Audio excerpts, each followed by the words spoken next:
Le monde se fiche de vous, et c'est libérateur. Certaines personnes se réveillent et commencent leur journée en s'attendant à ce que tout se déroule comme prévu. Le café à la bonne température, le feu rouge, l'ambiance générale équilibrée, les notifications rassurantes, les plans parfaitement orchestrés. Mais 5 minutes de confrontation avec la réalité suffisent pour que tout leur échappe. Et là, c'est le choc. Le monde est indifférent. Aussi cruel que cela puisse paraître au premier abord, c'est peut-être la nouvelle la plus libératrice que vous puissiez recevoir. La plus grande erreur que nous commettons est de vivre comme si l'univers avait l'obligation de répondre à nos attentes. Comme si, par notre simple existence, les circonstances qui nous entourent devaient être justes, bienveillantes et respectueuses. C'est presque comme si nous attendions que la vie s'excuse pour tout ce qui a mal tourné. Mais la vérité, c'est que la vie ne s'en est même pas aperçue. Le monde ne vous regarde pas, le monde ignore votre existence, et c'est précisément là que réside la liberté. Si le monde est indifférent, vous n'avez plus besoin de gaspiller votre énergie à essayer de lui plaire. Vous n'avez plus besoin de vivre prisonnier du besoin de validation extérieure en espérant qu'un jour tout s'alignera comme dans un scénario de film. Vous êtes libre de cesser de lutter contre une force qui ne joue même pas contre vous. Elle ne joue tout simplement pas avec vous. Elle existe, c'est tout. La nature, le temps, les autres, les algorithmes, la météo, les marchés, la circulation. Aucun de ces éléments n'a été conçu pour vous satisfaire. Ils suivent leur propre cours, ignorant superbement vos désirs. Cette prise de conscience peut être déstabilisante au premier abord. Mais une fois qu'on l'a vraiment comprise, ce qui en ressort n'est pas le désespoir, mais l'autonomie. C'est comme si une évidence se présentait enfin. Puisque le monde n'est pas de mon côté, je n'ai plus besoin de vivre pour lui. Je peux commencer à prendre soin de ce qui est à ma portée, au lieu de supplier pour que tout change autour de moi, afin de trouver enfin la paix. Vous est-il déjà arrivé de réfléchir à toute cette vie gâchée par la frustration face à des choses qui, selon vous, devraient être différentes? Ce sentiment que ça ne peut pas m'arriver, comme si une force invisible vous avait injustement choisi.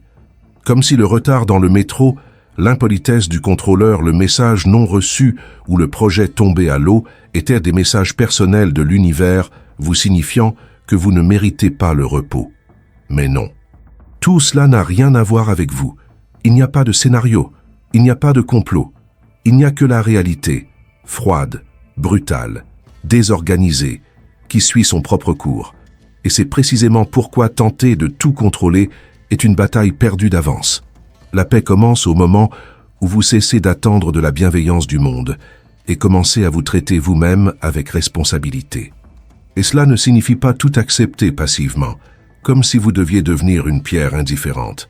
Cela signifie comprendre que votre attention ne peut pas se porter sur le contrôle des événements, mais plutôt sur votre réaction face à ces événements. Car c'est là votre seul véritable pouvoir, votre réaction. Le monde ne changera pas pour vous, mais vous pouvez changer pour vous-même. Vous pouvez bâtir une stabilité intérieure dans un monde qui ne vous offrira jamais de stabilité extérieure.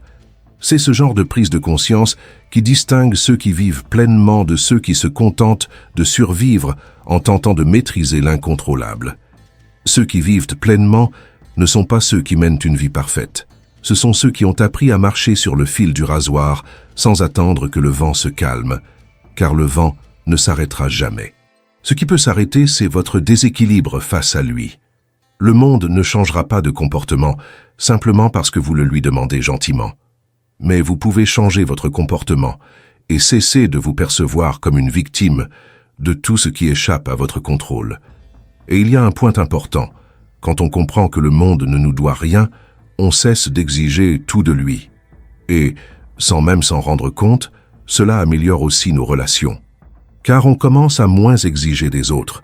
On cesse d'attendre de ses amis qu'ils soient toujours disponibles, de sa famille qu'ils nous comprennent toujours, de son partenaire qu'il nous complète, de son collègue qu'il soit empathique, de son chauffeur qu'il soit aimable, de l'application qu'elle fonctionne, du Wi-Fi qu'il soit fiable, de sa journée qu'elle soit productive, de sa vie qu'elle soit facile. Tout cela est merveilleux quand c'est le cas, mais rien de tout cela n'est garanti. Rien de tout cela n'est une règle. La seule chose que l'on puisse vraiment contrôler, c'est sa réaction à chaque situation, même les plus injustes, même les plus irritantes. Et c'est là que réside le pouvoir. Car si vous n'êtes plus dans la position de celui qui attend, vous devenez celui qui construit. Quel que soit le chaos environnant, vous n'êtes plus le passager qui se plaint du voyage. Vous devenez responsable de votre propre évolution. Vous êtes peut-être au cœur de la tempête, mais vous tenez la barre. Et oui, il y aura des vents contraires, de fortes vagues, des jours difficiles. Mais ceux qui comprennent que le monde ne cherche pas à les abattre cessent de souffrir, comme si c'était une affaire personnelle. Quand on comprend qu'il n'y a pas d'attaque, on cesse de vivre sur la défensive. Et quand on cesse de se défendre contre tout, on commence à vivre pleinement. On dépense moins d'énergie à s'indigner et plus à s'adapter. Car si le monde est incontrôlable, notre sérénité ne peut en dépendre. Elle doit naître d'ailleurs. Et ce lieu, c'est la conscience que l'on est ici, non pas pour tout rendre parfait, mais pour faire face à ce qui vient. Quoi que ce soit. L'art de vivre paisiblement à la manière stoïcienne commence ici, dans la non-illusion. Il n'y a ni promesse de justice, ni de retour, ni de récompense. Il n'y a ni châtiment mystique pour ceux qui s'efforcent, ni punition automatique pour ceux qui échouent. Il y a ce qui arrive, et il y a ce que l'on fait de ce qui arrive. Le reste n'est que distraction émotionnelle, bruit, gaspillage. Et peut-être vous dites-vous, si le monde ne se soucie pas de moi, à quoi bon? La réponse est simple, tout est question de ce que vous faites de votre liberté. Car maintenant que vous savez que vous ne pouvez pas contrôler le monde, vous pouvez enfin commencer à vous contrôler vous-même. Maintenant que vous comprenez que l'univers ne joue pas en votre faveur, vous pouvez cesser d'attendre de l'aide et agir avec lucidité. Maintenant que vous avez compris que personne ne viendra vous sauver, vous pouvez cesser de vous victimiser et commencer à devenir une personne utile. Il n'y a rien de plus beau que de voir une personne qui a cessé de lutter contre le monde et qui a commencé à se perfectionner en silence. Car lorsqu'on comprend qu'il n'y a pas de promesses à faire, on commence à moins promettre et à s'épanouir davantage en soi-même. On apprend à respecter ses propres limites, à reconnaître ses émotions sans s'y soumettre, à prendre soin de ce qui compte vraiment sans attendre le moment parfait. Le monde est indifférent, et cela, loin d'être un coup dur, peut être un nouveau départ, car si personne ne vous offre la stabilité, vous apprenez à la créer. Si personne ne vous protège de tout, vous apprenez à vous protéger sans vous isoler. Si personne ne vous apporte la paix, vous découvrez qu'elle ne peut venir que de l'intérieur. Et alors, au cœur du chaos, de la précipitation, des frustrations et des surprises de la vie, vous trouvez un refuge que personne ne peut vous ravir, votre présence lucide face à la réalité. N'attendez pas du monde qu'il vous respecte, des autres qu'ils vous comprennent, ni de la vie qu'elle vous accueille à bras ouverts. Apprenez à être votre propre fondement. Car le jour où vous cesserez de demander au monde de coopérer à votre paix, vous découvrirez que la paix que vous avez toujours recherchée n'a jamais dépendu du monde. Ce fut toujours un choix. Un choix difficile, certes, mais un choix tout de même. Et quiconque choisit de ne plus dépendre de l'imprévisible pour trouver la paix, commence enfin à vivre comme un stoïcien. Certaines personnes passent leur vie à tenter de résoudre des problèmes qui ne relèvent pas de leur responsabilité. Elles essaient de changer les autres, de convaincre leur patron d'être moins désagréable, de sauver ceux qui ne veulent pas être sauvés, de faire fonctionner l'algorithme, de faire monter le marché, de faire en sorte que la météo soit clémente, que le monde obéisse. Et quand cela n'arrive pas, car c'est presque toujours le cas, la frustration les submerge. Car ces personnes ont confié leur tranquillité à tout ce qui leur échappe. Le résultat est évident. Elles vivent épuisées. Et pire encore, elles se sentent coupables. Et si le problème n'était pas un manque d'efforts, mais plutôt le fait que vos efforts sont dirigés dans la mauvaise direction? Les stoïciens l'avaient compris avec une clarté presque effrayante. Le fondement de leur philosophie ne réside pas dans de belles phrases, mais dans une vérité tranchée. Certaines choses dépendent de vous, d'autres non. Point final. Le reste n'est que bruit. La paix commence lorsqu'on cesse de vouloir maîtriser l'ingérable et qu'on se concentre uniquement sur ce qui est sous notre contrôle. Cela paraît simple, et pourtant, c'est là que la plupart des gens se perdent, car presque personne n'apprend cela dans l'enfance. Et presque tout le monde grandit en essayant de contrôler l'incontrôlable. Observez notre mode de vie. Vous recevez des critiques et vous en perdez le sommeil. Vous pensez devoir vous justifier. changez le point de vue de l'autre. Vous voyez quelqu'un qui ne vous apprécie pas, et vous éprouvez le besoin de prouver votre valeur. On vous ignore et vous pensez devoir être plus intéressant. Vous vous engagez dans une relation et vous essayez de changer l'autre.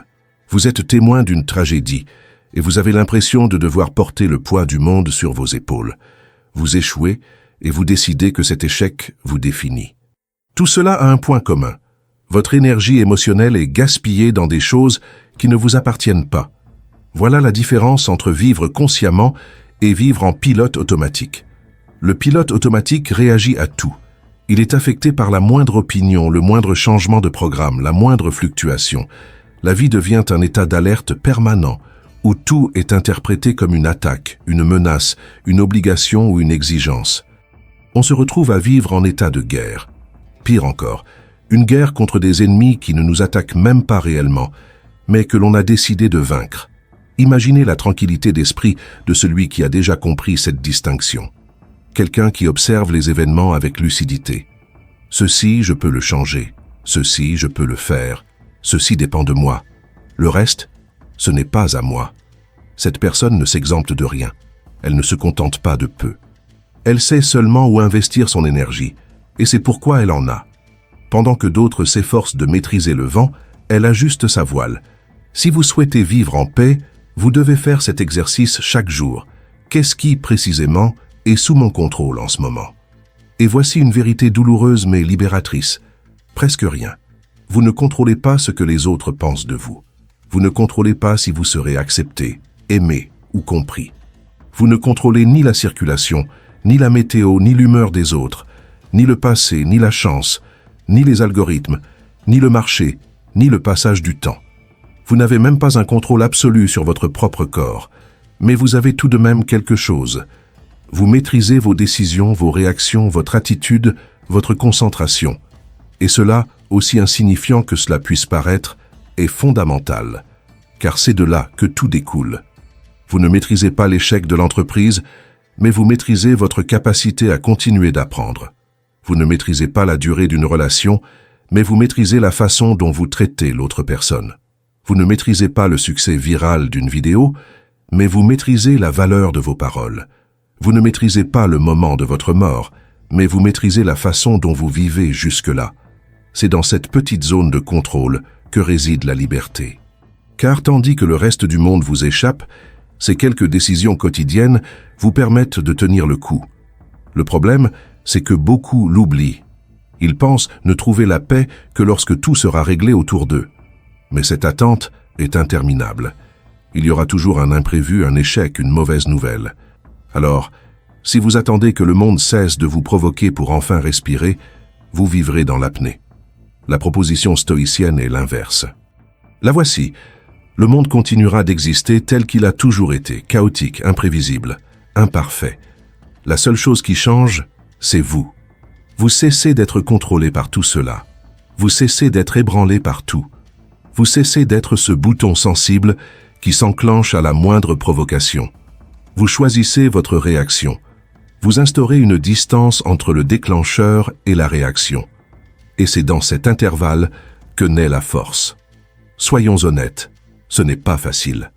Cela demande de la pratique et de la vigilance, car le système dans lequel nous vivons encourage l'inverse. La logique actuelle est réactive. Tout est question de stimulus-réponse. Tout est un déclencheur. Tout est immédiat. Quelqu'un a dit quelque chose qui vous a déplu? Répondez sur le champ. Vous avez vu quelque chose qui vous a dérangé? Publiez-le, critiquez-le, exposez-le. Vous vous êtes senti en colère? Utilisez cette colère comme carburant. Vous vous êtes senti triste? Publiez un message énigmatique. Tout crie. Réagissez, réagissez, réagissez. Mais le stoïcien pense autrement. Observez, réfléchissez, décidez. Cette pause est précieuse. C'est dans cette pause que vous cessez d'être contrôlé par les circonstances et que vous commencez à choisir vos actions avec lucidité. La distinction entre ce que vous contrôlez et ce qui vous contrôle est, fondamentalement, un acte de maturité. Il s'agit de laisser derrière soi cette attitude enfantine et capricieuse qui exige un comportement irréprochable du monde et d'adopter une attitude adulte qui comprend que les choses peuvent dérailler sans pour autant compromettre votre intégrité. Il s'agit de décider de ne plus laisser les autres vous manipuler, non pas par insensibilité, mais par pleine conscience. Vous n'êtes plus guidé par vos émotions. Vous êtes maître de vous-même. La mauvaise nouvelle, c'est que personne ne le fera à votre place. Personne ne vous fournira de mode d'emploi pour vous indiquer où se situe votre pouvoir de décision. C'est un travail solitaire. Mais la bonne nouvelle, c'est qu'une fois que vous aurez appris, personne ne pourra vous en priver. Car lorsque vous apprenez à distinguer ce qui vous appartient de ce qui ne vous a jamais appartenu, vous vous libérez d'un fardeau inutile. Vous marchez plus léger. Vous apprenez à dire non plus facilement. Vous commencez à comprendre que certains combats ne valent même pas la peine d'être menés. Et peu à peu, on commence à ressentir ce que signifie vivre en paix. Non pas une paix utopique où tout va bien, mais une paix véritable, où l'on cesse de se perdre dans tout ce qui nous échappe et où l'on commence à maîtriser l'essentiel. On apprend à être ferme sans être dur, calme sans être passif, stable dans un monde en perpétuel mouvement. Et cela, aussi simple que cela puisse paraître, est révolutionnaire. Alors, la prochaine fois qu'un événement vous déstabilise, posez-vous cette question. Cela dépend-il de moi? Si oui, agissez avec lucidité. Sinon, lâchez prise. Vous n'êtes pas fait pour contrôler le monde, mais pour vous contrôler vous-même. Et lorsque vous y parvenez, le monde reste chaotique. Mais en vous, enfin, tout prend son sens. Il règne une grande confusion autour de l'acceptation. Beaucoup, en entendant ce mot, imaginent une personne qui renonce à la vie, baisse la tête, encaisse tout en silence et vit dans une triste conformité. Mais cela n'a rien à voir avec l'acceptation stoïcienne. Accepter ici ne signifie pas cesser d'agir. Il s'agit d'arrêter de gaspiller son énergie. C'est comprendre que lutter contre la réalité est l'un des moyens les plus efficaces de se détruire de l'intérieur sans rien changer à l'extérieur. La réalité n'a pas besoin de demander la permission d'exister. Elle ne négocie pas avec vos désirs, ne respecte pas vos attentes et ne se plie pas à ce que vous considérez comme juste. Elle se produit, tout simplement. Lorsque vous comprenez cela, deux options s'offrent à vous. Soit vous passez votre vie à lutter contre ce qui est, à vous plaindre, à vous rebeller, à vous sentir lésé. Soit vous acceptez le point de départ et décidez d'agir à partir de là. Le stoïcien choisit la seconde option, non pas parce qu'elle est plus facile, mais parce que c'est la seule qui fonctionne. Accepter, c'est reconnaître la réalité telle qu'elle est. C'est regarder autour de soi et se dire « Voilà où nous en sommes. Ce n'est pas idéal. Ce n'est pas ce que je voulais, ce n'est pas confortable, mais c'est la réalité. Et c'est seulement à partir de la réalité qu'il est possible d'agir efficacement. Tant que vous resterez prisonnier du « ça ne devrait pas être comme ça », vous n'avancerez pas, car vous luttez contre un fait accompli. C'est comme essayer d'éteindre un incendie en argumentant avec les flammes. Vous vous épuisez, vous vous faites du mal, et le feu persiste. L'acceptation stoïque n'est pas émotionnelle, elle est stratégique. Elle ne découle pas d'une faiblesse, mais de la lucidité. C'est comprendre que nier le passé est un luxe coûteux qui épuise l'énergie mentale. C'est saisir que la souffrance s'accroît lorsqu'on y ajoute une résistance psychologique. Un problème fait mal. Un problème auquel s'ajoute le ressentiment, la colère et l'indignation devient une véritable torture intérieure. Pensez à toutes ces fois où vous avez perdu le sommeil, non pas à cause de l'événement lui-même, mais parce que vous ruminez sans cesse comment il n'aurait pas dû se produire. Votre esprit s'enferme dans un cycle sans fin. Si j'avais agi différemment, si l'autre personne avait été différente, si le monde était plus juste, si la vie était plus clémente. Mais rien de tout cela ne change le présent. Cela ne fait que prolonger la souffrance. L'acceptation brise ce cycle. Elle dit « Vous ne pouvez pas changer le passé, mais vous pouvez décider de la suite. » Voici le point essentiel. Accepter ne signifie pas apprécier. Il n'est pas nécessaire de trouver la situation belle, juste ou acceptable. Il suffit d'arrêter de faire comme si de rien n'était. Car tant que vous niez, vous restez inactif. Tant que vous vous rebellez, vous êtes paralysé. L'acceptation vous redonne la capacité d'agir. Elle vous fait sortir du rôle de victime et vous place au rang d'acteur. Non pas un acteur omnipotent, mais un acteur conscient. Le stoïcien comprend que la réalité est le champ de bataille. Souhaiter un autre champ de bataille est vain. Le combat a lieu ici, dans ces conditions. avec ses limites. Dans ce contexte, combattre du bon côté signifie cesser de gaspiller son énergie à tenter de changer l'inchangeable et utiliser cette énergie pour façonner sa propre conduite. C'est choisir d'agir avec dignité, même lorsque tout semble appeler à la perte de contrôle. C'est garder son sang-froid lorsque la situation exige de l'impulsion. C'est rester intègre quand il serait plus facile de se perdre. Cette attitude change tout, car accepter la réalité, c'est cesser de vivre dans une guerre constante. La guerre est épuisante. Elle vole notre concentration, notre énergie et notre santé. L'acceptation ne nous rend pas passifs, elle nous rend précis. Nous agissons avec moins d'émotions incontrôlées et plus de discernement. Nous choisissons mieux nos combats. Nous ne nous engageons pas dans toutes les disputes. Nous ne réagissons pas à toutes les provocations. Nous n'essayons pas de tout régler. Nous agissons là où cela a du sens. Et cela dérange beaucoup de gens. Car celui qui accepte la réalité ne se laisse pas emporter par le drame collectif. Il n'alimente pas le chaos. Il n'est pas contaminé par l'hystérie ambiante. Il semble trop calme pour un monde qui valorise l'excès. Mais ce calme n'est pas de l'indifférence. C'est une maîtrise de soi. C'est comprendre qu'il n'est pas nécessaire de gagner toutes les batailles pour réussir sa vie. Accepter, c'est aussi renoncer aux illusions. L'illusion que l'autre personne va changer. L'illusion que le passé aurait pu être différent. L'illusion d'un scénario parfait où tout se déroule sans accroc. Ces illusions sont rassurantes, certes, mais ce sont des pièges. Elles vous retiennent prisonnier d'un avenir qui n'arrive jamais ou d'un passé révolu. Accepter, c'est s'ancrer dans le présent. Et le présent est le seul moment où l'action est possible. Quand on accepte, on cesse de se demander « pourquoi moi ?» et on commence à se demander « qu'est-ce que je vais faire de ça ?» Ce changement de perspective transforme complètement notre rapport à la vie. On passe de la plainte à la construction, même quand c'est douloureux, même quand c'est injuste, même quand on préférerait être n'importe où ailleurs. L'acceptation ne fait pas disparaître la douleur, mais elle l'empêche de définir qui nous sommes. Voici une vérité difficile à accepter. Beaucoup préfèrent la nier car la rébellion procure une illusion de contrôle. Se plaindre, blâmer et s'indigner donne l'illusion d'agir. Mais en réalité, c'est faux. On tourne en rond autour de sa propre souffrance. Accepter demande du courage, car accepter, c'est ne plus avoir d'excuses. On ne peut plus blâmer le monde pour sa propre réaction face à ce qui s'est passé. L'acceptation stoïque est une décision radicale. Elle affirme « voilà ». Et maintenant, qui vais-je être face à cela? Cette question est effrayante, car elle vous renvoie à la responsabilité. Mais elle libère aussi, car vous cessez de dépendre du comportement des autres, du cours des événements, de la chance. Vous commencez à dépendre de votre propre attitude. Et ça, personne ne peut vous l'enlever.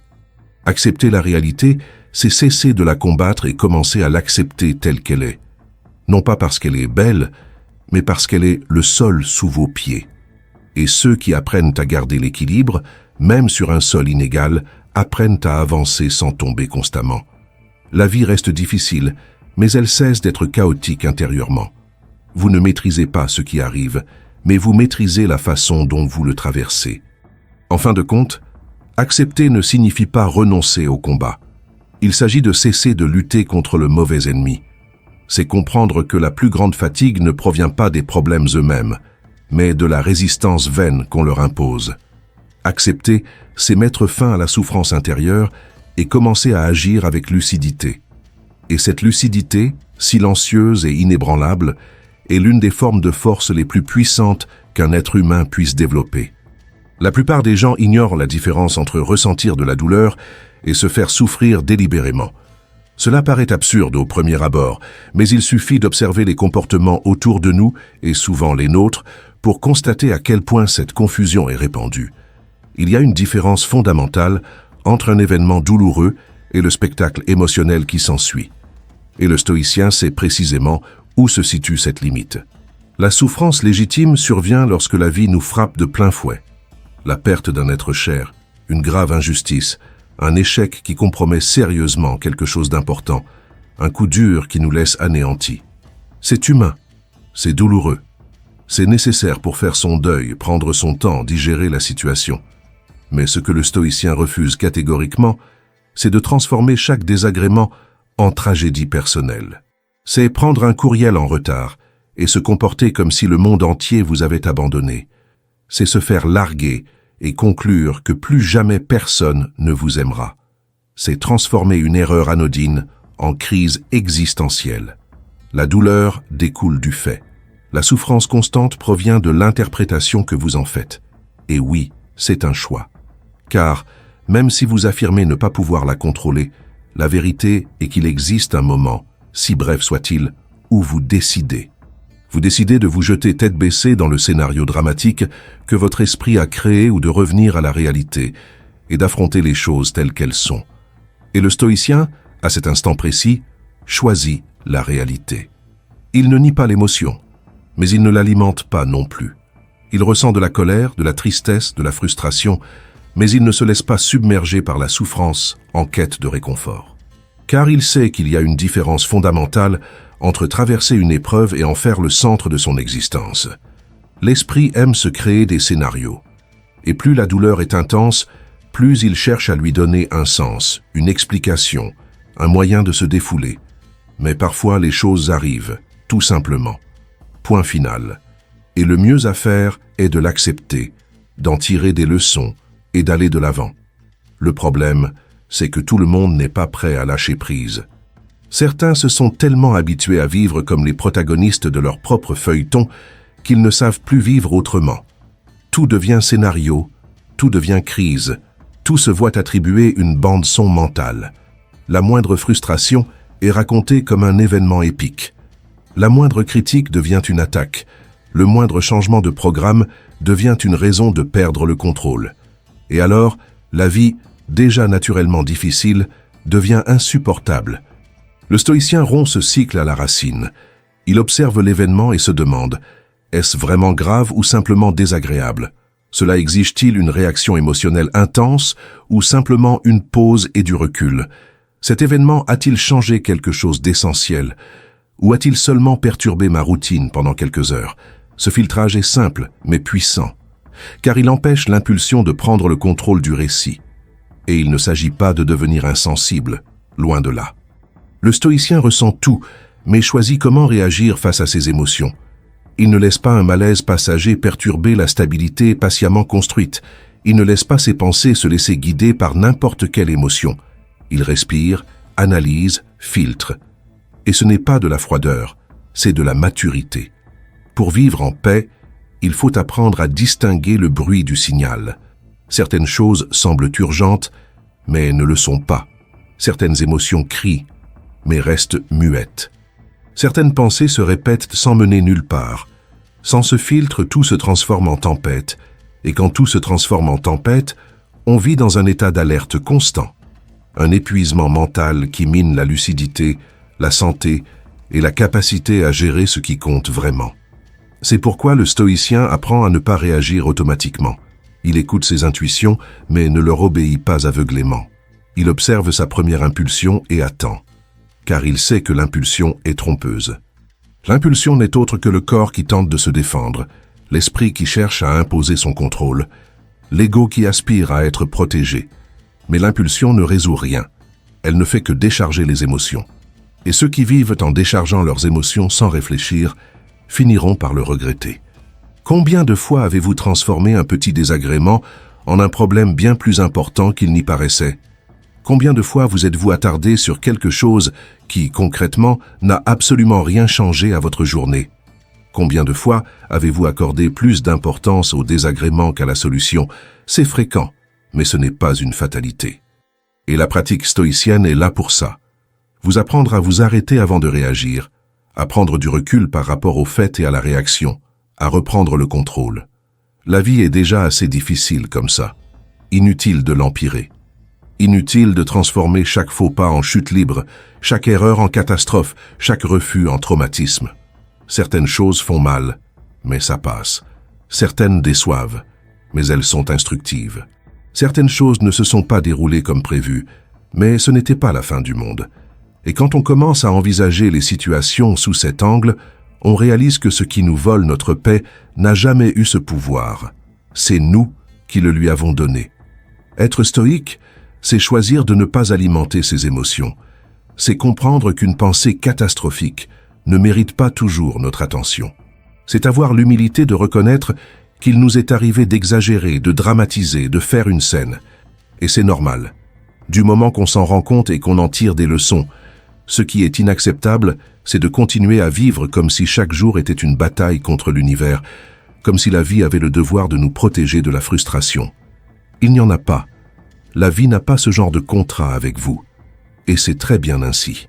Le stoïcien ne s'attend pas à ce que tout se passe bien. Il s'attend à être préparé lorsque les choses tournent mal. Et une partie de cette préparation consiste précisément à savoir ce qui est réel et ce qui n'est qu'un fruit de votre imagination. L'esprit se complaît dans les scénarios tragiques. Il aime imaginer des histoires d'injustice, d'abandon et d'échec. Mais vous n'êtes pas obligé de jouer ces scénarios. Vous pouvez choisir une autre voie. Vous pouvez respirer, analyser la situation et réagir selon les besoins. Vous pouvez quitter la scène et revenir au monde réel. Car la vie n'attend pas de spectacle. Elle a seulement besoin de présence, de responsabilité et de concentration. La souffrance fait partie de la vie. Mais s'y complaire comme si c'était la seule voie possible, c'est un choix. Le stoïcien ne rejette pas la douleur. Il ne s'y attarde simplement pas. Il la traverse, en tire des leçons et poursuit son chemin. Sans s'encombrer de fardeaux inutiles. Sans transformer les petits revers en histoires interminables. Sans confondre inconfort et destruction. Vous avez le droit de tout ressentir, mais vous avez aussi le pouvoir de décider comment gérer vos émotions. Et ce pouvoir utilisé à bon escient est ce qui distingue ceux qui se noient dans les tempêtes émotionnelles de ceux qui apprennent, jour après jour, à marcher plus légèrement, même quand tout semble aller de travers. Car parfois, il suffit de s'éloigner du tumulte. Aujourd'hui, l'idée d'être heureux semble obsédée par l'idée même du bonheur, comme si c'était une obligation quotidienne, comme si l'absence de bonheur était un signe d'échec. Dès le réveil, on se met à exiger toujours plus de nous-mêmes. Il faut sourire, il faut être joyeux, il faut aimer son travail, il faut publier quelque chose d'inspirant. Et si on ne se sent pas bien, le monde entier se demande « qu'est-ce qui se passe ?» Comme si être fatigué, confus ou silencieux était un crime. Mais les stoïciens n'ont jamais adhéré à ce discours, car ils savaient quelque chose que beaucoup ignorent encore. Le bonheur constant n'existe pas, et plus encore, ce n'est pas ce qui compte vraiment. Le stoïcien ne se réveille pas en se demandant s'il est heureux. Il se réveille en se demandant s'il est honnête avec lui-même, s'il accomplit ce qu'il doit faire, s'il préserve son intégrité même en l'absence de témoins. Il ne vit pas en quête de plaisir éphémère, mais en quête de cohérence. C'est pourquoi son but n'est pas de sourire constamment, mais de dormir paisiblement la nuit. Le bonheur, s'il se présente, est un bonus. L'essentiel est ailleurs, atteindre la plénitude. Être entier, c'est être en paix avec soi-même, même lorsque les circonstances nous sont défavorables. C'est agir de manière responsable, même en l'absence de reconnaissance. C'est posséder une force intérieure suffisamment solide pour garder l'équilibre face à l'instabilité extérieure. Et cela, contrairement au bonheur éphémère, ne dépend ni de la chance, ni des caprices du temps, ni des étapes de la vie, ni de l'approbation d'autrui. Certaines personnes semblent heureuses, mais sont brisées intérieurement. Elles sourient sur les photos, font des déclarations d'amour, collectionnent les beaux moments. Mais lorsqu'elles sont seules, elles ressentent un vide dont elles ignorent l'origine. Et ce vide est presque toujours le prix d'une vie bâtie sur les apparences, et non sur la vérité. Car la quête aveugle du bonheur transforme tout en performance. On se met à agir comme si on était heureux, même quand on s'effondre. On commence à nier ses propres émotions pour ne pas paraître faible. On se force à aimer des choses qui n'ont aucun sens simplement parce qu'elles semblent fonctionner pour les autres. Et petit à petit, on cesse de vivre vraiment. On commence à jouer la comédie. Le stoïcien n'agit pas. Il n'a pas besoin de paraître. Il a simplement besoin d'être lui-même. Quelqu'un qui ressent tout sans se laisser dominer par ses émotions, qui commet des erreurs sans les dissimuler, qui reconnaît ses limites sans honte, qui sait dire non sans culpabilité, qui tient parole même dans l'adversité, qui renonce à ce qui l'enchante si cela lui coûte sa paix intérieure. Cela ne suscite pas d'audience, cela ne génère pas de « j'aime », mais cela forge un caractère capable d'affronter les épreuves de la vie, et la vie a ses raisons. Tôt ou tard, le monde se montre moins clément, le confort disparaît, les promesses sont vaines. on perd le contrôle. Et c'est alors que se révèle qui est entier et qui cherchait simplement à paraître bien. Une personne entière n'a pas besoin que tout soit parfait pour continuer d'avancer. Elle peut avoir peur, elle peut être fatiguée, elle peut traverser les pires moments, mais elle continue. Parce qu'elle a confiance en ce qu'elle construit. Ce n'est pas une confiance arrogante, c'est une confiance silencieuse, la confiance de quelqu'un qui sait qu'il est sur la bonne voie, même quand le chemin est obscur. Le grand piège du bonheur, c'est de vous faire croire qu'il faut ressentir du plaisir en permanence pour bien vivre. Or, plaisir et sens sont deux choses différentes. Et le sens, presque toujours, se construit sur l'inconfort. On peut accomplir une tâche difficile, éprouvante, épuisante, et pourtant être en paix. Parce qu'on sait qu'on est en accord avec ses valeurs, parce qu'on sait qu'on respecte ce qui compte, parce qu'on sait qu'on est juste envers les autres et envers soi-même. Ce n'est pas le bonheur au sens commun du terme, mais c'est la force, c'est la dignité. C'est ce qui permet de se regarder dans le miroir sans détourner le regard. Le stoïcien troque l'euphorie contre la stabilité. Il préfère la stabilité à l'extraversion. Il préfère la vérité aux applaudissements, car il comprend que le prix de l'incohérence est élevé. Vivre en essayant de plaire, de prouver ses dires, de paraître quelqu'un d'autre, peut apporter des bénéfices immédiats. Mais à long terme, cela a un coût exorbitant, et ce prix, c'est votre paix intérieure, votre énergie, votre sommeil, votre estime de soi.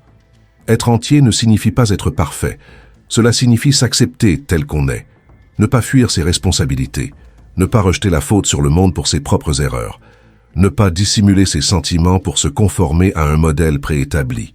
Cela signifie pouvoir regarder son passé et dire « Je n'ai pas toujours eu raison, mais je suis resté fidèle à mes convictions. » Cela vaut bien plus qu'un concours de popularité. Et il y a autre chose. Lorsque vous remplacez la quête du bonheur par la construction de votre plénitude, vous cessez de vous comparer constamment aux autres, car vous commencez à comprendre que chacun a son propre rythme, son propre chemin, sa propre histoire. L'attention se détourne de ce que vivent les autres et se recentre sur vous, sur votre cheminement, sur votre propre processus. Cela vous redonne du temps, de l'énergie, de la sérénité, car la comparaison constante est l'une des principales causes du malheur. Et elle n'existe que parce que nous essayons de suivre un modèle qui n'a aucun sens. Le stoïcien ne cherche pas à incarner une version idéalisée de lui-même pour impressionner autrui. Il aspire à vivre en accord avec lui-même, en toute authenticité.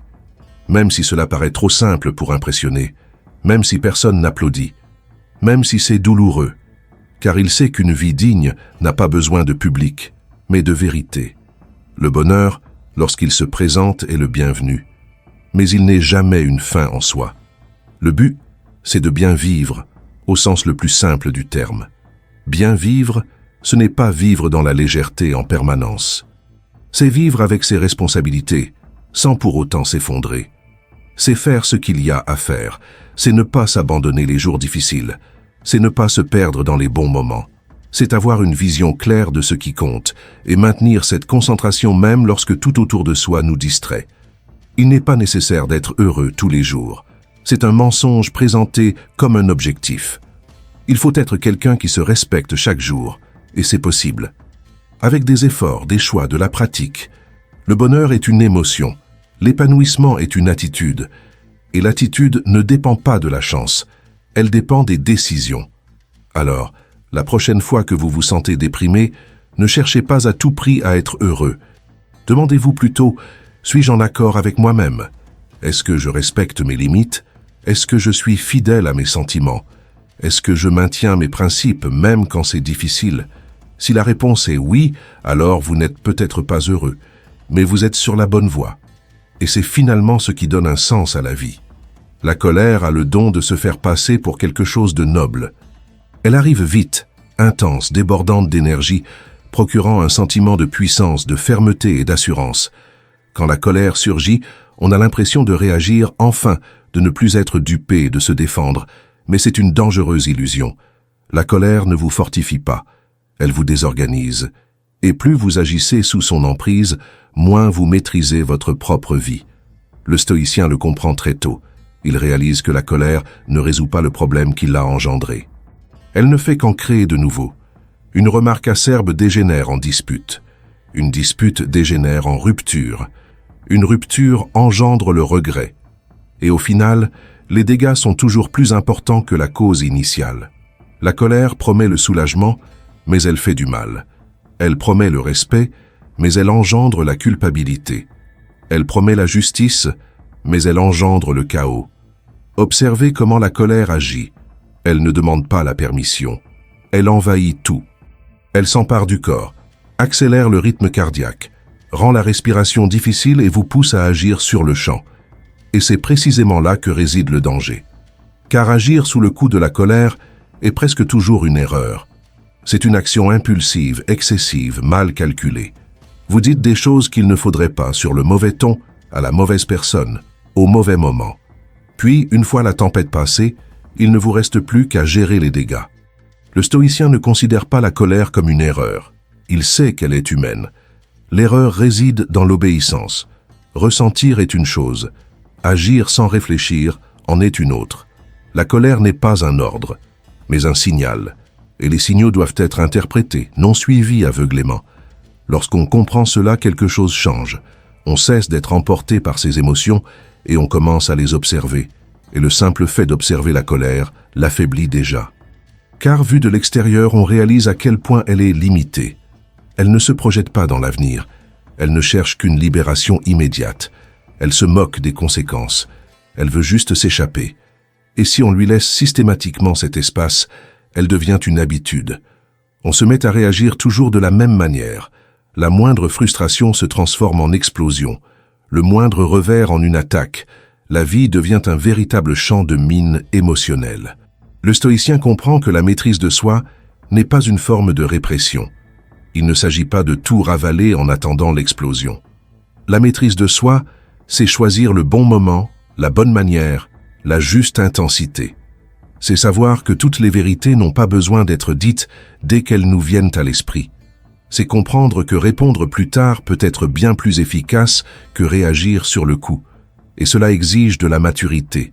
Cela exige de la pratique. Cela exige d'accepter que l'on ne puisse pas toujours exprimer tout ce que l'on ressent. On croit souvent à tort que ceux qui maîtrisent leur colère sont hypocrites, faibles, qu'ils se renient. Or, c'est tout le contraire. La faiblesse réside dans l'incapacité à se contrôler, dans le fait de laisser une émotion passagère dicter sa vie. La force, elle, est celle qui ressent pleinement sa colère intérieurement, tout en conservant son sang-froid. Ce n'est pas de la froideur, c'est une grande intelligence émotionnelle. La colère a aussi un autre tour de passe-passe. Elle adore se justifier. Elle a toujours un argument, toujours une histoire à raconter. Quelqu'un vous a manqué de respect. Quelqu'un a été injuste. Quelqu'un a dépassé les bornes. Et souvent, c'est vrai. Mais même quand la cause est réelle, la réaction excessive n'est pas justifiée. Car on peut avoir de bonnes intentions et avoir complètement tort dans sa façon d'agir. Et dans la vraie vie, nos actes comptent, énormément. Combien de fois vous est-il arrivé de perdre votre sang-froid? Combien de fois aviez-vous un argument valable, mais personne ne pouvait l'entendre parce que vous parliez en criant, en attaquant, en accusant? La colère nuit à la communication, elle submerge, et celui qui se laisse submerger perd la possibilité d'être véritablement entendu. Le stoïcien comprend que rester calme ne signifie pas renoncer à la vérité. Il s'agit d'augmenter les chances qu'elle soit prise au sérieux. Une autre chose que le stoïcien comprend, c'est que la colère n'est presque jamais dirigée contre autrui. Le plus souvent, elle provient d'un ego blessé, d'attentes déçues, d'un orgueil blessé, d'un désir frustré de contrôle. Quand quelqu'un agit différemment de ce que vous aviez prévu, la colère apparaît comme une tentative de reprendre le contrôle. Mais ce contrôle est illusoire. Car plus vous perdez le contrôle, plus vous devenez dépendant du comportement des autres. La personne qui vous irrite commence à vous contrôler. Elle décide de votre humeur, de votre journée, de votre sérénité. C'est une perte de souveraineté.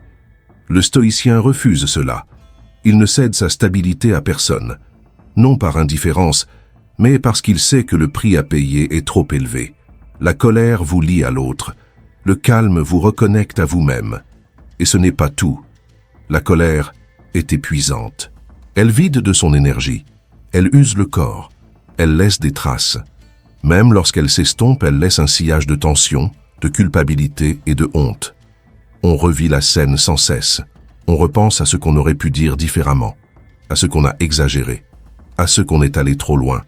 Pendant ce temps, la personne qui a provoqué la colère a souvent déjà tourné la page. Au final, la colère punit davantage celui qui la ressent que celui qui l'a déclenchée. Le stoïcien considère donc la colère comme une émotion à maîtriser et non à alimenter. Il crée un espace entre le stimulus et la réaction. Il respire, il attend, il laisse l'émotion s'apaiser avant de décider. Et durant cet intervalle, il reprend le contrôle. Non pas un contrôle rigide et tendu, mais un contrôle conscient. Il choisit la réponse qui sert ses intérêts à long terme et non le soulagement immédiat. Cela ne signifie pas que le stoïcien accepte tout. Il confronte les problèmes lorsque c'est nécessaire. Il prend position, il fixe des limites, mais il le fait avec sang-froid, sans crier, sans humilier, sans perdre sa dignité. Car il sait que la dignité perdue est rarement retrouvée. Et il préfère quitter une situation en préservant son respect de soi plutôt qu'avec l'impression fugace d'avoir tout déchargé. Maîtriser sa colère est l'un des plus grands actes de force qui soit.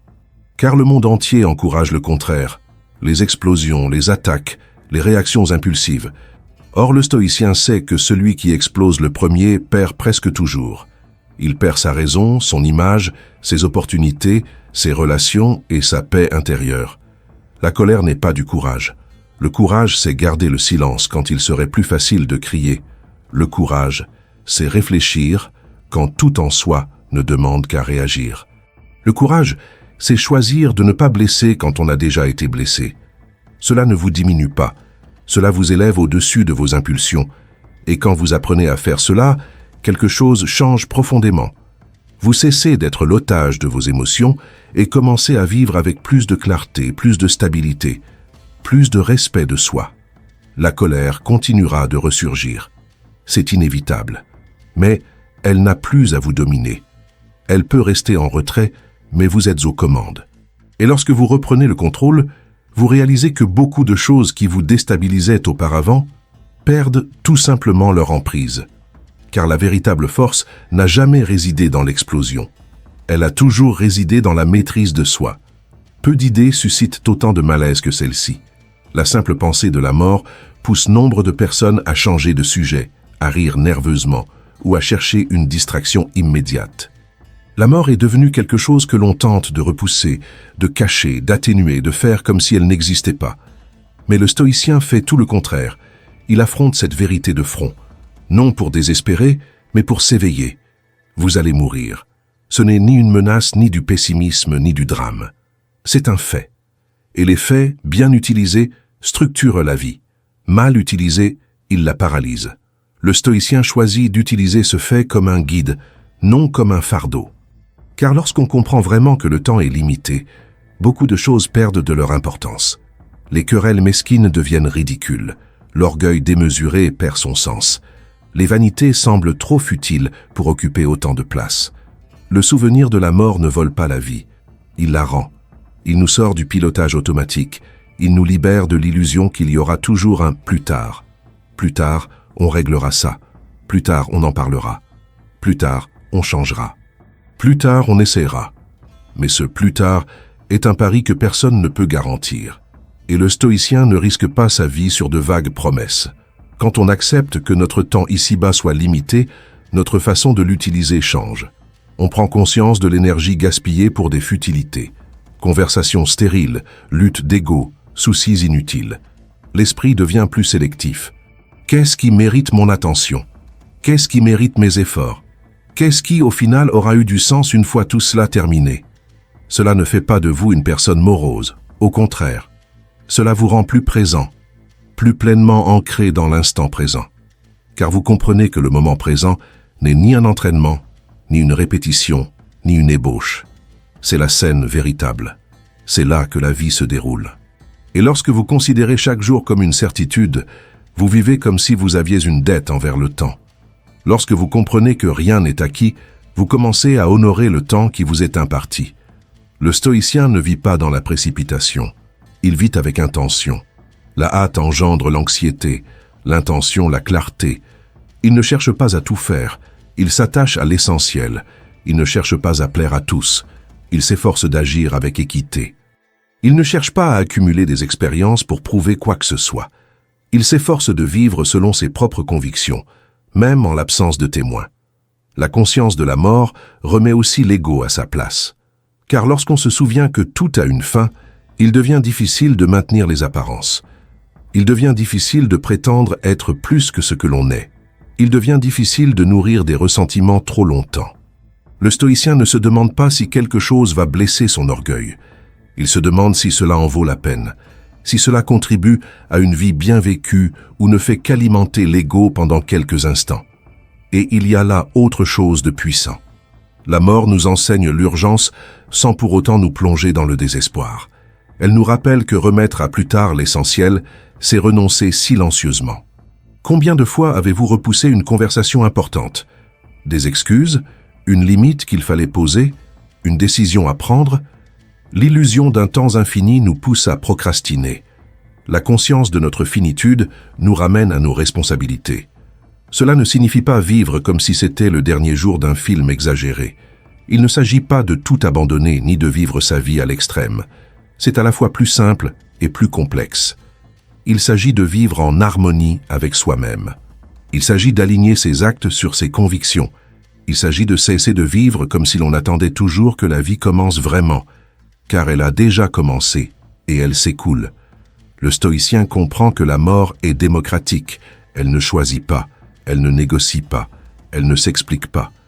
Et c'est précisément pour cette raison qu'il ne perd pas de temps à essayer de la contrôler ou de l'éviter à tout prix. Il se concentre sur ce qu'il peut faire pendant qu'il est ici. Il se demande moins « combien de temps me reste-t-il ?» et plus « comment est-ce que j'utilise le temps dont je dispose ?» Cette perspective change radicalement votre façon d'appréhender les difficultés. Quand quelque chose tourne mal, vous souffrez bien sûr, mais vous ne vous perdez pas. Car vous savez que même les problèmes font partie intégrante de l'expérience de la vie. La douleur n'est pas une anomalie, elle est inhérente à l'existence. Et la fuir à tout prix ne fait que vous éloigner de la réalité. Le stoïcien ne romantise pas la souffrance, mais il ne la fuit pas non plus, il la traverse. Le souvenir de la mort nous enseigne aussi l'humilité. On réalise que personne n'est aussi important qu'il le croit, que les grands conflits d'aujourd'hui seront insignifiants demain, que ce qui demeure, ce n'est pas le bruit que l'on a fait, mais l'attitude que l'on a gardée, le respect que l'on a témoigné, la façon dont on a traité les autres, la façon dont on a géré ce que l'on a reçu. Et cela change vos priorités. Vous commencez à accorder plus d'importance au caractère qu'au statut, à la clarté qu'à la précipitation, à la vérité qu'aux apparences. Car une fois tout terminé, la position, le chiffre et les applaudissements disparaissent. Ce qui demeure, c'est qui vous étiez durant votre passage sur Terre. La mort vous libère aussi de l'obligation de plaire. Car au final, l'opinion d'autrui importe moins que votre propre conscience. Le stoïcien ne vit pas pour laisser une trace dans les mémoires, mais pour bien vivre. S'il est resté dans les mémoires, tant mieux. Sinon, ce n'est pas grave. Car il n'a pas bâti sa vie comme un spectacle, mais sur un chemin d'honnêteté. Quand on accepte sa propre mortalité, on cesse de vivre comme si l'on disposait d'un temps infini. On commence à faire de meilleurs choix. Parler avec plus de soin, agir avec plus de détermination, se détacher des futilités. Et cela, peu à peu, apporte une paix profonde. Non pas une paix naïve, mais une paix mûre. La paix de celui qui comprend que la vie est trop fragile pour être gaspillée en futilité. Tu vas mourir. Et c'est tant mieux, car jusqu'à ce jour, tu as une réelle chance de vivre pleinement, avec courage et vérité. Non pas en fuyant la fin, mais en honorant le temps qui t'est imparti. Et quand tu vis ainsi, la mort cesse d'être une peur constante et devient simplement une limite naturelle, une limite qui donne forme, valeur et sens à tout ce qui la précède. Vivre en paix, à la manière d'un stoïcien, ce n'est pas oublier la mort. C'est s'en souvenir suffisamment pour ne pas oublier de vivre. Si cette vidéo vous a fait réfléchir, si à un moment donné vous avez été touché, interpellé ou même mal à l'aise, c'est qu'elle a atteint son objectif. Alors, n'hésitez pas. Laissez un « j'aime » car cela contribue vraiment à la croissance de la chaîne. Abonnez-vous car ici on parle franchement, sans détour, avec un véritable engagement envers celles et ceux qui souhaitent vivre plus sereinement. Et dites-nous en commentaire ce qui vous a le plus marqué dans cette vidéo, ce passage qui a attiré votre attention ou ce que vous appliquerez au quotidien. Et bien sûr, ce n'est pas tout. La chaîne propose une série de vidéos qui reprennent ce thème et approfondissent des points essentiels que vous n'aviez peut-être pas envisagés. Choisissez la prochaine vidéo et poursuivez votre exploration. À bientôt.